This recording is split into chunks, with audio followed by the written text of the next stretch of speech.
এখন আমি নাস্তা করব, হেঁটে আসছি। আর একটা জিনিস আপনাদের সঙ্গে শেয়ার করি। এই যে বাটিতে আমি কিন্তু একটু তৈল দিই না, এটা একটা বাটি। হ্যাঁ, কালকে কুমড়া ভাজি করছি, সেই ভাজিটার তো অনেক তৈল ছিল। তৈলটা আমি কী করবো, ফেলে দেবো? তাই আমার তো একটা ডিম দরকার, তাই আমি এইভাবে করে ডিমটা পোস্ট করে নিচ্ছি। হ্যাঁ, ততক্ষণ এটা ঢাকা থাকবে, ততক্ষণ আমি না খাবো। এটা অফ করে দিয়ে হয়ে গেছে।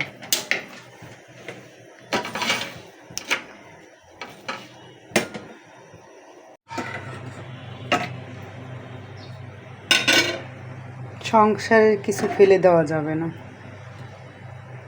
তারপরও কত তৈল জমে আছে দেখেন। এটা কিন্তু স্টিলের বাটি, আপনারা আবার প্লাস্টিকের বাটিতে দিতে যান না।